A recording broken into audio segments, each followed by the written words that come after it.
من شرور أنفسنا ومن سيئات أعمالنا من يهده الله فلا مضل له ومن يضلله فلا هادي له وأشهد أن لا إله إلا الله وحده لا شريك له وأشهد أن سيدنا ومولانا محمدا عبده ورسوله صلى الله عليه وسلم. أعوذ بالله من الشيطان الرجيم. بسم الله الرحمن الرحيم. يا أيها الذين آمنوا اتقوا الله وكونوا مع الصادقين. صدق الله العلي العظيم.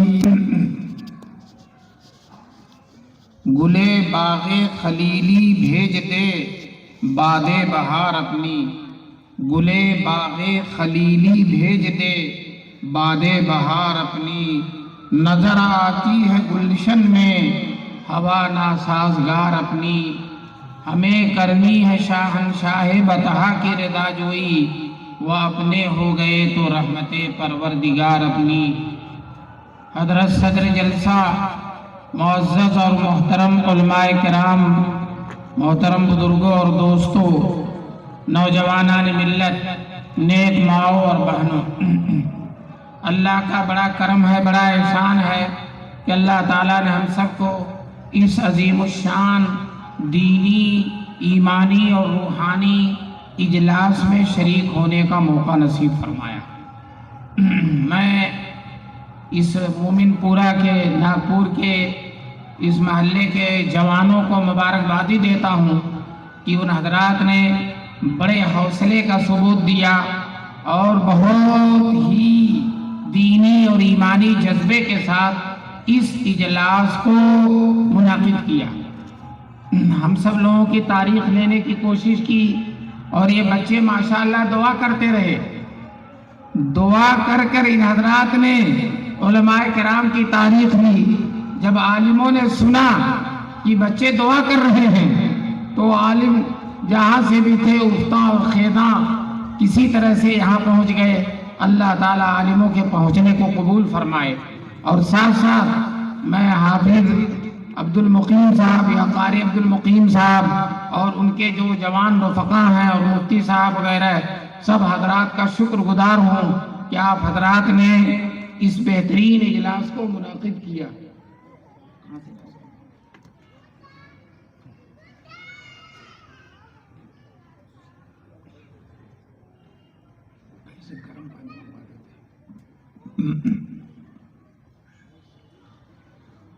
ایک دن اللہ کے رسول صلی اللہ علیہ وسلم نے صحابہ کرام سے پوچھا کہ کس کا ایمان حیرت انگیز ہے، کس کا ایمان بہت پیارا ہے اور اچھا ہے، اونچا ہے. تو صحابہ کرام رضوان اللہ علیہ مجمعین نے کہا فرشتوں کا ایمان مضبوط ہے. رسول پاک صلی اللہ علیہ وسلم نے کہا فرشتوں کا ایمان کیوں نہیں مضبوط ہوگا؟ اور رات دن اللہ کی خدمت میں رہتے ہیں، اللہ کے سامنے کھڑے رہتے ہیں، عرش پر رہتے ہیں، اللہ تعالیٰ کی باتوں کو سنتے ہیں، اللہ کے حکموں کو بجا لاتے ہیں، ان کا ایمان کیوں نہیں مضبوط ہوگا؟ دوسرا نام لو. تو صحابہ کرام رضوان اللہ علیہ مجمعین نے کہا کہ انبیاء کا ایمان بہت مضبوط ہوتا ہے. تو رسول پاک صلی اللہ علیہ وسلم نے فرمایا انبیاء کا ایمان کیوں نہ مضبوط ہو؟ وہ براہ راست ان پر اللہ کی وحی آتی ہے، اللہ کا پیغام آتا ہے، اللہ کا حکم آتا ہے، اللہ کی شریعت آتی ہے، اللہ کے فرشتے ان کے پاس براہ راست آتے جاتے ہیں. ان کا ایمان کیوں نہیں مضبوط ہوگا؟ اور نام لو. تو صحابہ کرام نے تکلف نہیں کیا، انہوں نے کہا اللہ کے رسول ہمارا ایمان. کیوں؟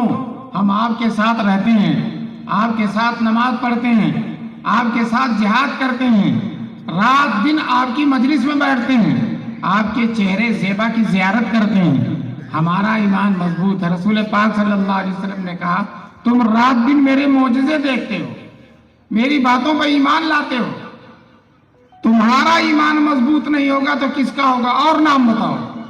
صحابہ نے کہا اللہ و رسول عالم، ہم کو پتا نہیں، اللہ اور اس کے رسول ہی جانے. رسول پاک صلی اللہ علیہ وسلم نے فرمایا سب سے حیرت انگیز ایمان ان لوگوں کا ہوگا جو میرے بعد آئیں گے۔ مسلمانوں غور سے سنو، میرے بعد آئیں گے سے مراد ہم ہی لوگ ہیں، ہم لوگ حضور صلی اللہ علیہ وسلم کے بعد آئیں۔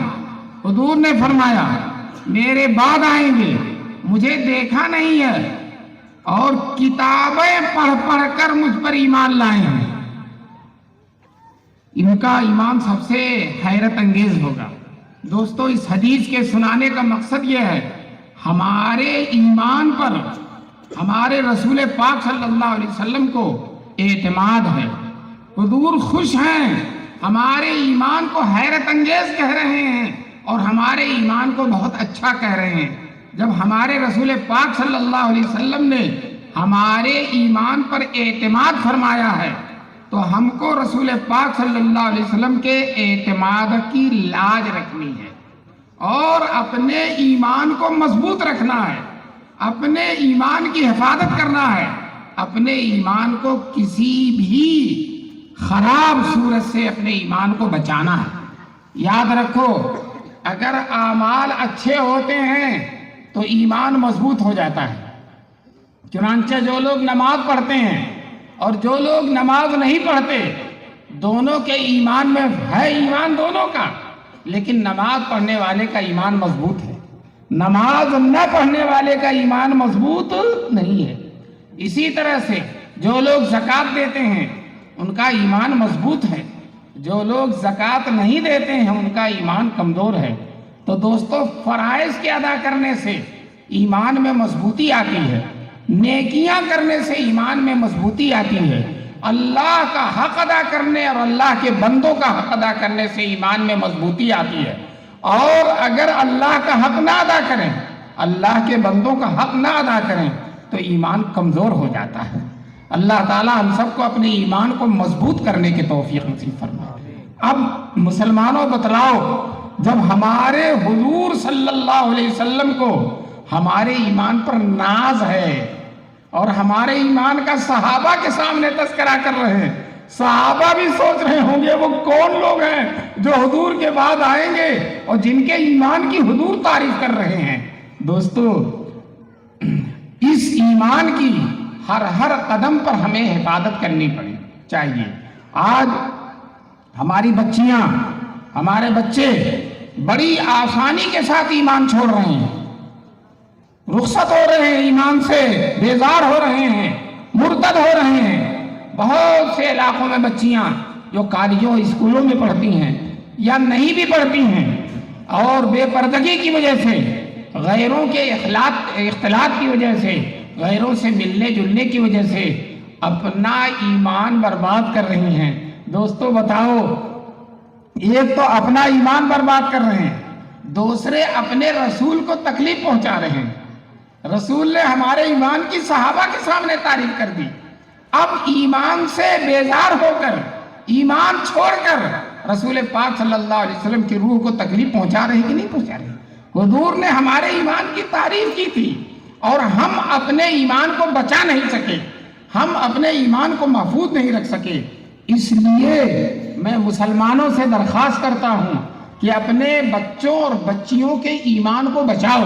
اللہ نے قرآن میں فرمایا ہے یا ایھا الذین آمنوا قوا انفسکم واہلیکم نارا، اے ایمان والو اپنے کو اور اپنے گھر والوں کو جہنم کی آگ سے بچاؤ۔ ہمیں بھی جہنم سے بچنا ہے اور ہمارے اولاد بال بچوں کو بھی جہنم سے بچانا ہے۔ اللہ تعالی ہم سب کو اس کی توفیق نصیب فرمائے۔ آج ماحول بڑا خراب ہو رہا ہے، لوگ دین سے برگشتہ ہو رہے ہیں۔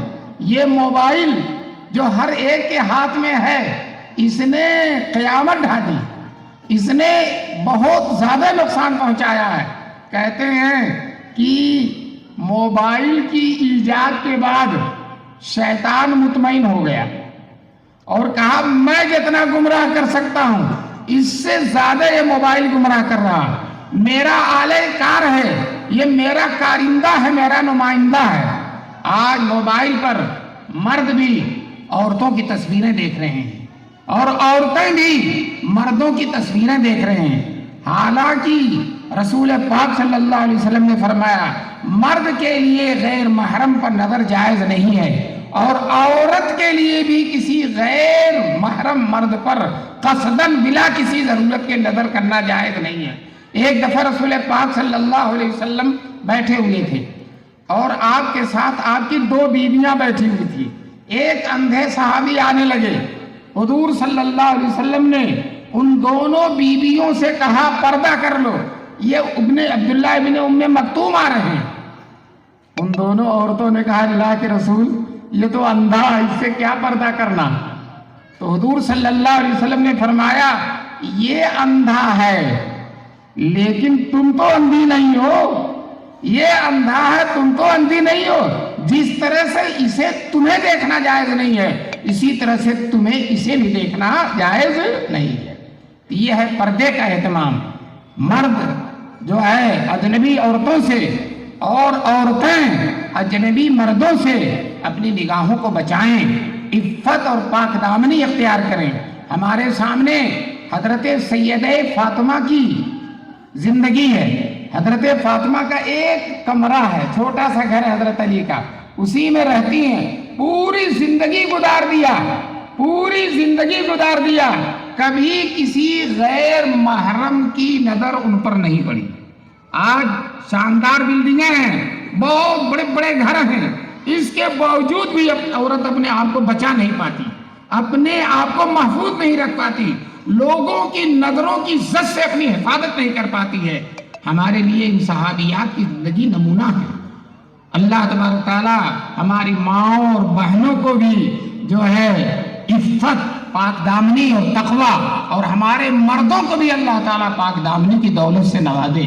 حدیث میں رسول پاک صلی اللہ علیہ وسلم نے فرمایا 8 لوگ وہ ہیں جو عرش الہی کے سائے میں ہوں گے، اسی میں وہ نوجوان ہے رجل نشأ فی عبادت اللہ، وہ نوجوان جس نے اپنی جوانی ہی میں اللہ کی عبادت کی ہے، جوانی میں فرض وقت کی نماز پڑھتا ہے، تہجد پڑھتا ہے، اپنے آپ کو پاک دامن رکھتا ہے، اپنی نظر کی حفاظت کرتا ہے، اپنے دل و دماغ کی حفاظت کرتا ہے۔